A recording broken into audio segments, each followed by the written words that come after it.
I usually make corned beef around once or twice a year. And so when I was rummaging around in my freezer and I came across a whole bunch of great little lamb tongues, I was wondering if I could do some kind of corning to use these. And instead, what I came across was a recipe for pickled tongues. So naturally, I am going to have to give this recipe a try. I'm really excited. Everything smells so good already, and I cannot wait to try pickled lamb tongues. This recipe is really flexible. You can change up the spices to whatever you like. The real main components that you need to keep the same are the vinegar and the sweetener. So 2 cups of vinegar, 1 cup of sugar to 2 cups of sugar, depending on your preferences. I'm doing 1 cup of brown sugar and 1/2 cup of molasses today. Up to 4 cups of liquid. We'll just see how much we need, and this can be water or it can be broth or stock. About 3 tablespoons of pickling spices is what I'm using today, and 1 or 2 tablespoons of salt. And this should do about 8 to 10 lamb tongues, 1 full ox tongue, or maybe 2 pork tongues. So very flexible recipe. First thing we're gonna do is take the spices, whatever spices you're using, and toast them.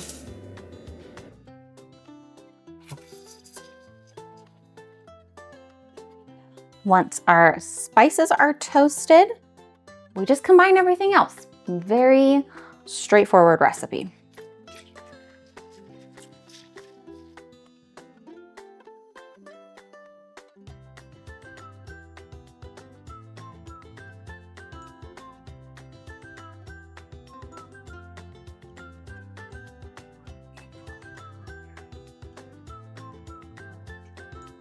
And a little bit of salt.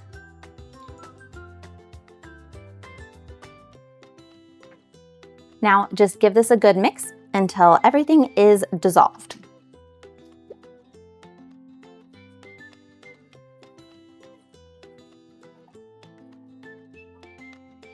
Now all we need to do is layer in our tongues. So we're just gonna pop these guys in here.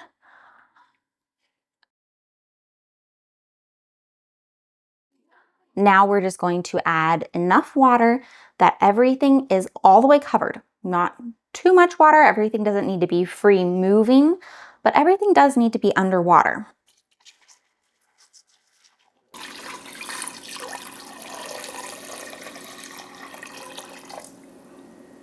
Now we just need to be patient. We need to set this on the stove for about 2 to 3 hours. Just let it simmer until it is fork tender.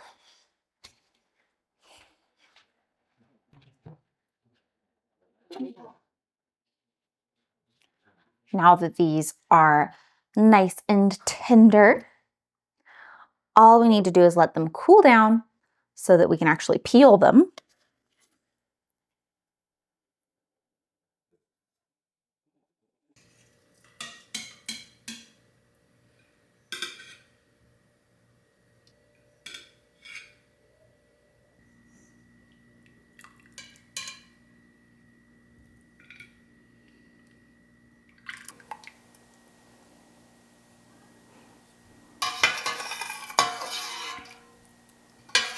This already smells so good. I have really high hopes for this recipe. I think it's gonna be delicious.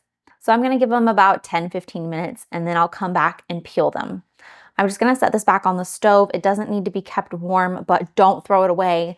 This is still the brine that we're going to use in a little bit, so hold on to this. Tongues on the inside are actually really nice, tender meat, very similar to muscle meat, but they're surrounded with this thick, bumpy, almost plastic feeling skin. You do not want to eat this. Thankfully, if you cook it right, it will peel off really easily. So as long as it was submerged in liquid and simmered long enough, this skin should peel off very easily.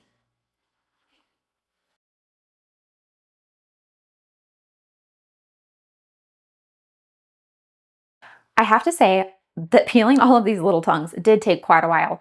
Compared to peeling one large ox tongue, this took so much longer. Now I'm using a half-gallon mason jar today. This is gonna work really easily to just keep everything under the brine and fits in my fridge really easy, but you can use any non-reactive container with a good fitting lid that you want. I also went back later and added a pickle weight to my jar just to help keep everything submerged because I was having a little bit of an issue with the top couple of tongues wanting to peek out of the brine. And just like ferments or any other kind of pickles, you want everything to stay all the way under the brine. Now this is pretty much done. All that's left to do at this point is practice patience. You get to pop this into the refrigerator for at least 3 days, up to 2 or 3 weeks. And during this time, it is going to absorb the flavor from the brine even further. It's going to also change the texture a little bit. So after about 3 days, I'll be back to give these a taste. We are back 5 days later. It's time to try the pickled tongue. I am fairly confident in this. It smelled really, really good while we were making it, but I am still just the littlest bit apprehensive about this.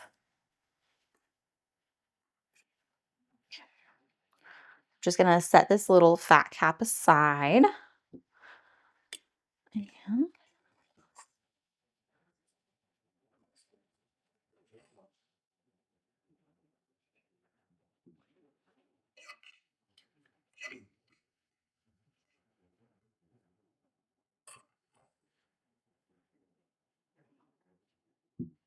And here we go, a pickled tongue.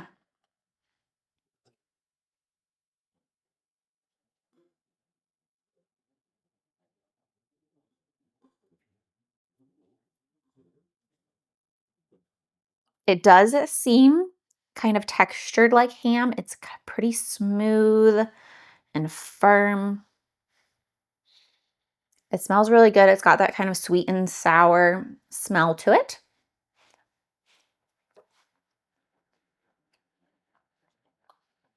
Hmm. The texture is phenomenal. It's a great, smooth, harmonious texture. It's not like fibrous. It has a little bit of that ham situation. And the flavor is great. It's got a little bit of that tangy sweet and sour. You could pull this off as ham. If somebody didn't know what this was, you could tell them it was sweet and sour ham, and they'd probably believe you. This would be good on any kind of charcuterie platter. This would make a phenomenal snack with, some cheese, maybe some mustard or horseradish, some pickles. I would make this again. This is really lovely. Now the recipe does say that the tongues should keep just like this in their brine in the refrigerator for at least a couple of weeks. But I've made a big batch. I am not having a huge party where I'm going to go through a lot of charcuterie anytime soon. So I think I'm going to leave a few out for us to snack on right now and enjoy. But the recipe also says that these will vacuum pack and freeze very well for future use. So I'm going to go ahead and vac pack a couple of these so that I can take them out later in life, maybe when I do have a party to shock and amaze my guests. I recently got a vacuum sealer. I was on the fence about one for a long time because in a lot of applications, it seems really wonderful, especially, like homemade cheese making. So many people rely on them. It is the thing to have. Processing your own meats. It is a really handy tool, but I was on the fence. WeVac reached out to me and they asked if they could send me some of their vacuum sealers. And eventually I did say yes. So I've got my vacuum sealer. It has been working really wonderfully. I like it a lot. And I do think that it is going to make my packaging and processing of things more seamless, a little bit easier, streamlined, and it's going to prolong the quality of the things that do go into the freezer and my dehydrated foods, things like that. So they seem like great quality products. I haven't had them for a really long time, but they get amazing reviews on Amazon and on their website. I have found them to be enjoyable to use. They are very intuitive. They seem sturdy and well made. If you are in the market for a vacuum sealer, you can get anything on Weavac's website 15% off with the code A Pinch of Patience. And I will put a link to their website in this video's description. So that was super quick and easy. It's got like an auto sense button for the chamber sealer, so I don't have to set the timer or anything. It just will automatically decide how much air needs to come out and how long it's gonna take, and it just does its own thing. So these are ready for the freezer. They should last in the freezer for at least a year, and I'll have something fun and a little bit titillating to take out at my next gathering. Thank you guys for spending your time with me in my kitchen today. I hope you enjoyed, or at least were entertained by, this lamb tongue recipe. Definitely off the beaten path, but it was surprisingly lovely. I would definitely make this again. The original recipe for this will be linked in the description, as well as a link to my entire lamb series if you want more lamb specific content. So make sure you check those out. Don't forget, if you did enjoy this video, to give it a thumbs up, leave a comment and let me know your thoughts, and also share this video with a friend who might also enjoy it and want to give it a try, or at least would get the kick out of the idea of a tongue pickle. So that's all I've got for you guys today. Take care, and I'll see you next time.